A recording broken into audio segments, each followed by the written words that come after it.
Muy bien, vamos a saludar a nuestro invitado, él es Carlos Noboa, él es internacionalista.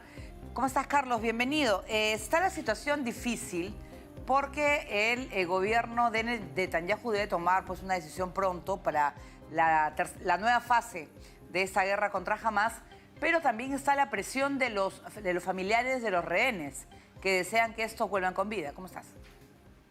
¿Qué tal? Buenas noches, ¿cómo están, amigos? Pues sí, es una situación difícil. Fíjense que estamos ya más de 3 semanas de la incursión del 7 de octubre del Hamas en territorio israelí, y esta incursión terrestre supuestamente tendría que haberse hecho de manera rápida, ¿no? No se ha hecho de manera paulatina porque sabemos bien que la estrategia del gobierno israelí para derrotar a Hamas, que viene ya atacando desde el año 2006, 2008, 2009, 2014 y últimamente, la estrategia, todos saben, para atacar a Hamas, para acabar con Hamas, es una incursión terrestre. Si nosotros nos remontamos a ver los ataques que se han dado durante los últimos años, que siempre ha empezado Hamas de la Franja de Gaza, y las respuestas israelíes que han ido de acuerdo a cómo han atacado, que siempre han sido desproporcionadas. Pero Israel o el gobierno de Netanyahu nunca ha planteado una derrota total de Hamas, porque eso necesariamente pasaba por una incursión terrestre. Esta vez no le quedaría más remedio a Netanyahu que hacerlo para acabar con Hamas realmente, pero es un costo demasiado alto, ¿no? Demasiado alto para el gobierno de Israel, para sus aliados, que también están tratando de aguantarlos, que realice una incursión terrestre, y sobre todo para la población palestina de la Franja de Gaza, que está sufriendo las consecuencias, como estamos viendo últimamente, ¿no? Eh, Carlos, quisiéramos saber cuál es su opinión sobre lo que dijo el secretario general de la ONU, Antonio Guterres, quien, si bien es cierto, condenó los actos de terror de Hamas, pero dijo que el actual conflicto pues, no se da en el vacío, y criticó la situación de ocupación que viven los palestinos a manos de los israelíes por más de 56 años. No se refería, por supuesto, a la ocupación en términos del derecho internacional después del fin de la Guerra de los 6 días en 1967. ¿Qué opina sobre lo que ha dicho el secretario general Guterres y sobre la votación que tuvo lugar en la Asamblea General de las Naciones Unidas la semana pasada? Sí, aquí hay que ver que esta parte del conflicto, que se extrapola del Medio Oriente y va obviamente hasta la Asamblea General o hasta el Consejo de Seguridad que se reúne en Nueva York, ya es un conflicto que allí ya tiene una mirada diplomática, una mirada política, ¿no? Una mirada geopolítica, diríamos, porque la esfera diplomática tendría que cuidar mucho los términos que utiliza, sobre todo cuando hay una situación de conflicto. Desde el punto de vista nuestro, de la comunicación, del periodismo, por ejemplo, asistimos a otra guerra, ¿no? A una guerra de desinformación, en la cual uno le echa la culpa al otro, y bueno, eso siempre ocurre, ¿no? Lo que le llama neblina de guerra. Pero en el ámbito diplomático hay que añadir que no es nueva esta postura de las Naciones Unidas, que ha ido morigerando de acuerdo con los secretarios generales que han ido teniendo. Y lo que pasa es que las Naciones Unidas pues tienen que defender las resoluciones que hablan de la ocupación, ¿no? Del año 67, las otras ocupaciones, las famosas resoluciones de las Naciones Unidas que hablan de una ocupación de Israel a territorio palestino, lo cual en el derecho internacional es cierto, lo cual existe, ¿no?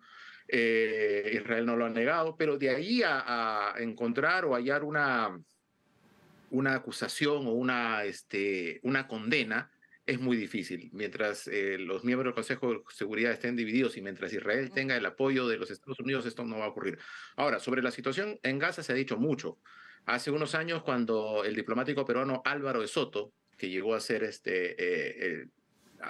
no asistente, sino subsecretario de las Naciones Unidas en la época de Pérez de Cuéllar, él luego siguió su carrera diplomática, y en un momento dado las Naciones Unidas lo mandó a él a la Franja de Gaza como enviado especial, y estuvo un tiempo y emitió un informe en el cual hablaba de las condiciones infrahumanas en las cuales vivía la gente en la Franja de Gaza, que no le gustó obviamente al gobierno de Netanyahu. De tal manera que esta es una posición constante, se ha explicado, se ha tratado de entender, pasa por el hecho de la cantidad de países árabes que forman parte de las Naciones Unidas, que son mayoritarios, y que obviamente si no existiera el poder de voto, esto Claro. saldría a la luz.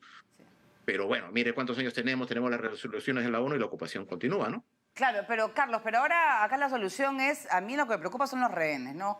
Los rehenes, también está la gente civil de Gaza que seguramente querrá salir, pero no puede. Tanto no se lo permite Israel y segundo, Egipto tampoco los recibe.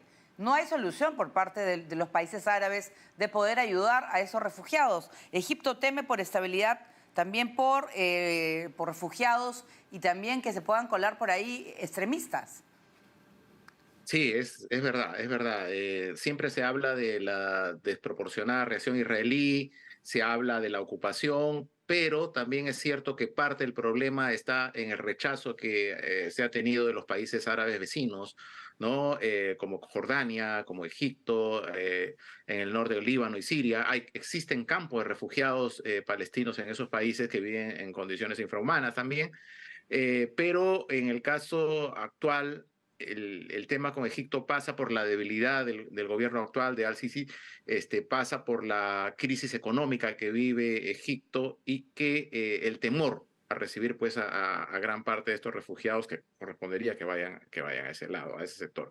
Entonces sí estamos de acuerdo en el sentido de que lo primero que importa acá es cuidar, preservar la vida de las personas. Fíjense que eh, Hamas también ha sido relativamente cuidadoso con respecto a la situación de los rehenes, porque sabe que este es un gran problema que tiene, no solamente porque tendrían una moneda de cambio con respecto a una gran cantidad de soldados, integrantes de Hamas que están presos en cárceles israelíes. Se habla de un intercambio en el cual ellos pedían la liberación de 6.000 presos palestinos, sino porque también muchos de estos secuestrados son de otras nacionalidades con las cuales Hamas no le conviene pelearse. Y esa es otra de las razones también por las cuales Israel pues está demorando esa incursión terrestre que puede tener, como digo, consecuencias fatales. Entonces aquí sí hay que ponerse de acuerdo, la prioridad tendría que ser la vida de estas personas y sobre todo los de la Franja de Gaza que no tienen literalmente a dónde ir. La gente tiene que entender que estas personas están en una especie de gueto, ¿no? De cárcel en las cuales por aire no tienen control, por tierra están totalmente bloqueados, inclusive por mar, ¿no? Sí, Carlos, yo creo que esa precisión que ha hecho es muy importante. Estamos hablando de 2.3 millones de personas que están literalmente encerradas y que no pueden salir como refugiados a ninguna parte y que están a merced de los bombardeos, ¿no? Yo quería preguntarles con respecto a la reacción de ciertas potencias regionales, concretamente el caso de Turquía, donde si bien es cierto, el gobierno de Turquía en un comienzo tuvo una postura bastante moderada, pues la retórica en Turquía se ha inflamado mucho y el gobierno del presidente Erdogan, el propio presidente Erdogan, incluso ha dicho que jamás no sería un grupo terrorista, lo cual es a todas luces, a la luz de los hechos, pues es un despropósito, porque claramente ha practicado actos de terrorismo, pero ha tenido una retórica cada vez más dura hacia Israel. Israel ha decidido sacar a sus diplomáticos de Turquía, ya no por cuestiones solamente de seguridad, sino porque obviamente está descontento con respecto a las expresiones del presidente Erdogan. Entonces, ¿de qué manera quién piensa que con el paso de los días las relaciones entre Israel y los países musulmanes de la región se van a envenenar más? Sí, es inevitable que se hayan deteriorado, es la otra parte, ¿no? Es la reacción, la contraparte de lo que genera el conflicto, porque acuérdense que días antes del 7 de octubre, había un gran acercamiento, se estaba a punto de consolidar un acuerdo de nada más y nada menos que entre Arabia Saudita e Israel, ¿no? Como consecuencia o con los fondos de los acuerdos de Abraham, que es este tipo de acuerdos en los cuales Israel se ha acercado y ha tenido relaciones internacionales, ha establecido relaciones diplomáticas con algunos países árabes pequeños, sobre todo que están en el Golfo Pérsico, como Emiratos Árabes, ¿no? Como Qatar, y ahora iba a ser con Arabia Saudí, el gran país del Medio Oriente, por lo que significa el tamaño, el tema de la economía y el apoyo que tiene con Estados Unidos. Y otro país sumamente importante en la región es Turquía, ¿no? Yo creo que con Turquía las relaciones podrían llegar inclusive a romperse, pero en algún momento esto va a tener que arreglarse. Entendería yo que Erdogan, como un presidente turco muy hábil, y Turquía siendo un país relativamente laico, pero con una población musulmana no árabe, sino turca, otomana, grande, exige a su gobierno pues pronunciamientos y rupturas con el gobierno de Netanyahu, con el gobierno de Israel, ¿no? Actualmente. Entonces es una especie de exigencia popular que tiene Erdogan. También tiene el tema... acuérdense que Turquía fue un país muy importante cuando se dio la crisis en Siria y la gente salía de Siria, atravesaba Turquía y querían ir a Europa atravesando Turquía, ¿no? Turquía es un país que está ahí hace muchos años que está intentando ingresar a la Unión Europea. No creo que lo logre, al menos en mediano plazo, pero es un país que juega mucho con este tema geopolítico por la ubicación que tiene, que es la puerta de entrada que divide Europa con Asia. Pero además también otro dato interesante que hay que mirar, que hay que ver, que hay que analizar, interpretar, es el hecho del apoyo de algunos, de doble estándar diría yo, ¿no? De muchos países que juegan a la diplomacia occidental por un lado, pero por otro lado también apoyan a grupos como Hamas o como Hezbollah, el grupo proiraní que está en el Líbano, ¿no? Uno de esos países es Qatar, por ejemplo, ¿no? Qatar es un país muy importante en la región, sin embargo ha tenido un apoyo directo, sobre todo con la dirigencia de Hamas, la dirigencia internacional de Hamas que está establecida en este país, ¿no? Entonces es un tema que hay yo creo que tres niveles. El primer nivel es el más importante de preservar la vida de las personas que están ahí, que son víctimas de un conflicto entre Hamas y entre el gobierno israelí, entre Israel, gobernado por Netanyahu, que está muy, muy debilitado Claro. actualmente, ¿no? Entonces, ese es un primer nivel y después extrapolamos esto a un nivel ya de mirada internacional con otros tipos de actores que tienen mucha injerencia en este conflicto. Carlos, yo estaba escuchando ayer a varios analistas y hablan de que esto podría durar mucho tiempo, meses e incluso años. ¿Qué hacer, por ejemplo, y se está postergando la decisión del gobierno de Israel? Ellos están ingresando por etapas y por momentos, no quieren hacer una gran incursión porque saben que hay daño también para civiles. La pregunta es, ¿qué va a hacer la Autoridad Nacional Palestina? ¿No? ¿Qué va a pasar también? Ahora estamos viendo reacciones contra los judíos en el mundo. En Rusia ha habido violencia, querían pegarles a a un vuelo que llegaba de Tel Aviv. Entonces, estamos viendo un momento muy convulso en el mundo. Está muy violento.